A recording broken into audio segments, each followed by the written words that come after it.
High সবাইকে, সবাই কেমন আছো? আশা করছি সবাই খুব ভালো আছো, সুস্থ আছো, আর আমিও ভালো আছি। ইচ্ছা কথা আর একটা নতুন ভিডিওতে তোমাদের সবাইকে অনেক অনেক অনেক স্বাগত। আর আজকের যে ভিডিওটা আমি পোস্ট করছি করব, সেটা হচ্ছে একটা খুব স্পেশাল, আমার কাছে খুব স্পেশাল। আর ওই যে পিছনে ভাই শুয়ে আছে, ও শুয়ে শুয়ে ফোন দেখছে। আজকে রবিবার, আর ওর পড়ার ছুটি, সবাই আজকে ছুটির মুডে, ছুটির আমেজে আছে। এমনিতেই গরমের ছুটি চলছে। তো যাই হোক, আজকের ভিডিওটা আমি করছি আমার মায়ের হাতের স্পেশাল চিকেন কারি, মানে মাংসর তরকারি, পাতি বাংলা কথায় যেটাকে বলে। তো সেটাই আমি তোমাদের সাথে আজকে শেয়ার করব। আশা করছি ভিডিওটা খুব ভালো লাগবে। হ্যাঁ, আজকের ভিডিওটা রান্নার ওপরেই হবে, তো তোমরা ভিডিওটা দেখতে থাকো। আর ওদিকে হচ্ছে বাবা মাংস টাংস পরিষ্কার করছে, তো সেটা আর আমি তোমাদেরকে দেখালাম না। তো যখন একদম পুরো ফ্রেশ ধুয়ে টুয়ে সব কিছু রেডি হবে তখনই দেখাবো। এই তরকারিটা করার জন্য আগে আলুটা গরম তেলে ভালো করে ভেজে নেওয়া হয়েছে। আর হ্যাঁ, তোমরা অনেকেই যারা আমার লাইভ দেখো তারা জানো আমি যে ঘরটায় লাইভ করি, ওটা অনেকে জিজ্ঞেস করেছিল যে ওটা আমি থাকি কি না।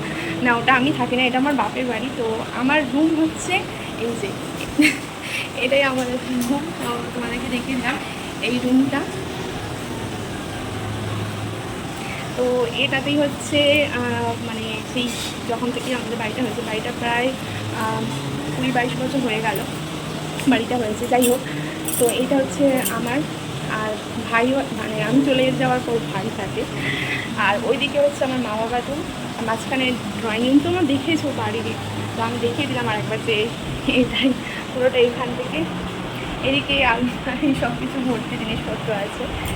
আর এদিকে তো বারান্দায় যাওয়ার রাস্তা। আমাদের ড্রয়িং রুম, ডাইনিং রুম, যাই হোক। আর এই ঘরটাই আমি ব্লগ করি। এই যে এই ঘরটায় আমার ব্লগিং, এখানেই আমি ব্লগ করি। আর ওদিকে একটু মেসি হয়ে আছে ঘরগুলো, তো ইগনোর করো। আর দুটো মাছ ভাজা হচ্ছে, কারণ বাবা তো মাংস খুব একটা খায় না। আর কি বলবো, ওই জন্য বাবার জন্য মাছের ঝোল হবে আলু দিয়ে, ডাঁটা দিয়ে, সজনে ডাঁটা দিয়ে, আদা বাটা জিরে বাটা দিয়ে দিলাম, প্লেন মাছের ঝোল হয়, মাছের ঝোল হবে। আর আমাদের জন্য তো মাংস তরকারি হচ্ছে, আমের চাটনিও থাকবে, চচ্চড়িও হবে একটা, আর ভাত থাকবে। তো চলো, আজকে স্পেশাল হচ্ছে মায়ের হাতের রান্না। আমাদের বাগানে না খুব সুন্দর, এখানে নয়নতারা ফুল আর কি ফুটেছে, প্রচুর ফুল ফুটেছে। ওই গাছটা প্রায় কি বলবো, মরণাপন্ন অবস্থায় ছিল। ওই জন্যই আমি তোমাদেরকে দেখাবো যে কত সুন্দর খুব ফুল ফুটেছে। একদম সেই গাছটার কোনো পাতা ছিল না। আর খুব কী বলবো একদম পুরো শেষ পর্যায়ে আবার বেঁচে উঠেছে। বলে না, শেষ হয়েও হইল না শেষ। তো ওই জন্যই স্পেশালি গাছটা তোমাদেরকে দেখাবো। গাছটাকে আমরা প্রায় যেরকম জল টল দেওয়া হয় সেরকমই করতাম। যাই হোক, যত্ন নেওয়া হতো। তো হঠাৎ করে গাছটা শুকিয়ে যাচ্ছিলো, সে একদম পাতা ঝরে গিয়ে ডালপালা একদম কেমন একটা হয়ে গিয়েছিলো, কিন্তু কাণ্ডটা সবুজ ছিল, তার গোড়াটা সবুজ ছিল। তাও বলছিলাম যে না, বেঁচে আছে গাছটা, কোনো পাতা ছিল না। তো ভেবেছিলাম একদম পুরো শুকিয়ে গেছে, কিন্তু যখন একটু দেখলাম ওই কাণ্ডটা করে দেখলাম সবুজ হয়ে আছে। তো সেই গাছটা তোমাদেরকে দেখাবো। এখন কিছুদিন হলো এত ফুলে ভর্তি হয়ে আছে, প্রচুর ফুল ফুটছে। তো তোমাদেরকে দেখাই চলো সেই গাছটা। ওই জন্য বিশেষ করে নয়নতারা ফুলটা তোমাদেরকে দেখাচ্ছি এই কারণে, কারণ নয়নতারা ফুল সবাই চেনো তোমরা। তো গাছটা মরণাপন্ন অবস্থায়, যদি আমি সেই ভিডিও ক্লিপটা তুলে রাখতাম আরও ভালো হতো, কিন্তু তখন তো আমি ভাবিনি যে এই ভিডিওটা আবার করে তোমাদেরকে দেখাবো। তো ওই জন্য আমার কাছে আগের ভিডিও নিয়েই করা গাছটা। বেশি বকবক না করে গাছটা তোমাদের দেখাই চলো। তো এই যে গাছটা তোমাদেরকে দেখাই। চারিদিকে ফুলে একদম ভর্তি গাছটা। আর ওই যে ভিতরে একটা মরা ডাল, ওটাই গাছটার প্রধান, প্রথম যখন বসিয়েছিলাম ওই গাছটাই, এই যে দেখতে পাচ্ছ শুকনো ডাল, ওইটাই ছিল আর কি।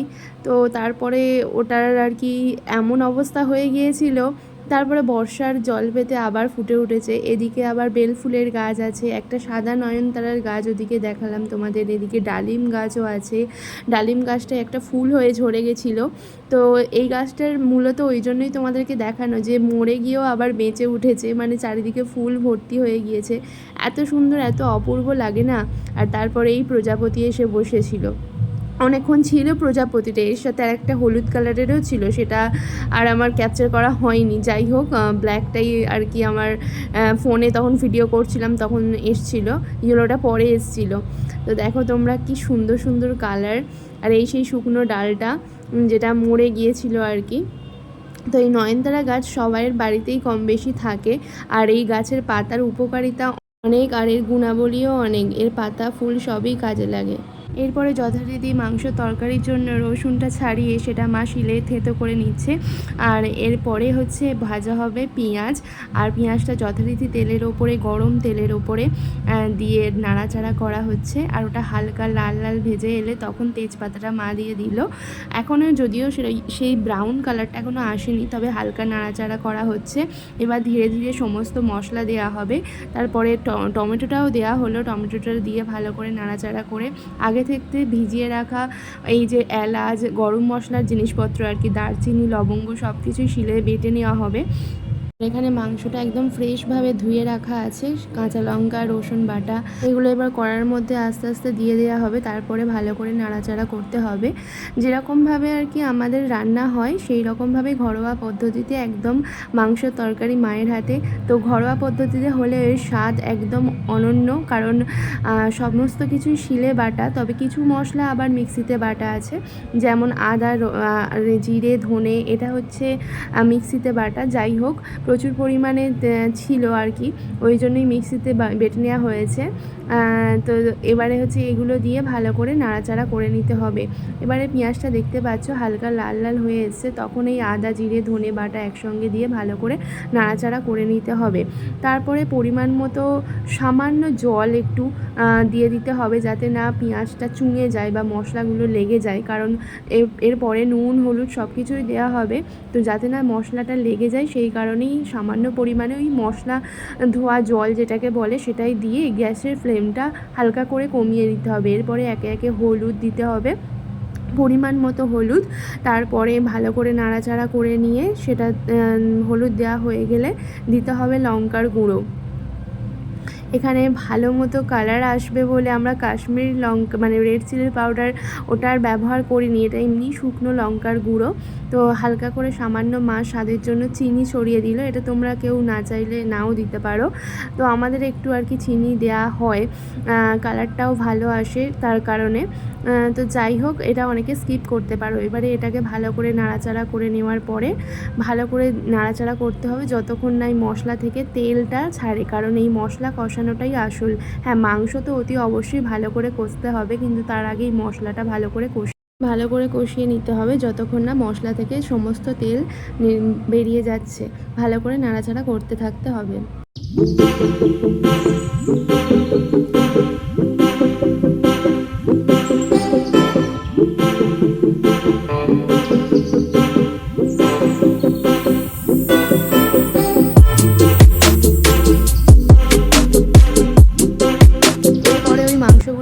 মানে এই মশলাটার ওপরে মাংসগুলো দিয়ে দিতে হবে। এগুলো ভালো করে ফ্রেশ করে ধুয়ে নিতে হবে। হালকা গরম জলেও একটু ভালো করে ধুয়ে নিলে জিনিসটা আরও ভালো হয়। তো এবারে মাংসটা কষা শুরু হবে। এই মাংসটা ভালো করে কষতে হবে, যত ভালো কষা হবে তত রান্নাও স্বাদও দ্বিগুণ হবে। আর ঘরের রান্না সত্যি কথা বলতে তার স্বাদ অতুলনীয় হয়। যতই বাইরের রান্না তেল মশলা ঝাল যতই স্পাইসি হোক না কেন, ঘরের রান্নার একটা স্বাদই আলাদা। তো চলো তোমরা দেখতে থাকো এই মাংসটা কেমনভাবে আমার মা রান্না করছে, ঘরোয়া পদ্ধতিতেই রান্না যেমন হয়।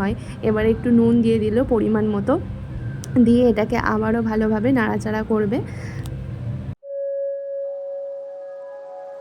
এখানে একটু টমেটো কেচাপও দিয়ে দেওয়া হচ্ছে, যার ফলে স্বাদটা আরও অন্যরকম হয়ে যাবে।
এরপরে তরকারি তো ফুটছে, আর এর মধ্যে মা দিয়ে দেবে গরম মশলা বাটা।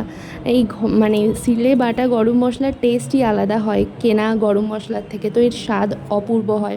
তো যাই হোক, এবারে মাংসর তরকারিটা একদম হয়ে এসছে। এবারে এটাকে ভালো করে নাড়াচাড়া করে নিয়ে তারপরে ঢেকে দেওয়া হবে, যাতে গরম মশলার সেন্টটা আরও ভালোভাবে মানে তরকারির সাথে মিশে যায়। তো একটু ভেপারে রাখতে হবে। যাই হোক, এবারে তরকারিটা ভালো করে ঢাকা দিয়ে দিতে হবে। আর তারপরে আমি গরম গরম ভাতের থালা নিয়ে বসে পড়েছি, চান টান করে এবারে খাওয়া দাওয়া শুরু হয়ে গেছে। কিছু স্যালাড কাটা রয়েছে এখানে, পেঁয়াজ, শসা, লেবু। তো আমি একটু একটা একটা করে সব কিছু নিয়ে নিলাম। আর প্রথমেই আমি একটু মাংস তরকারি দিয়ে টেস্ট করব। আমি এক পিস মাংস নিয়েছি, পরে আবারও টেস্ট করব। যাই হোক, মাংসর তরকারিটা খেতে খুব সুন্দর ছিল, আর আলুগুলো খুব ভালোভাবে সিদ্ধও হয়ে গেছে। যেরকম ঘরোয়া রান্না হয়, মায়ের হাতের রান্না সত্যিই সবসময় অসাধারণ হয়। আর আমি অনেক দিন পরে আবার মায়ের হাতের এইরকম মাংসর তরকারি খাচ্ছি। সত্যি বলছি, এত সুন্দর লাগছিল, মানে দারুণ লাগছিল। খুব খুব খুব ভালো হয়েছিল। আশা করছি তোমাদের ভিডিওটা ভালো লেগেছে। ভালো লাগলে চ্যানেলটা প্লিজ সাবস্ক্রাইব করে পাশে দেখো। টাটা।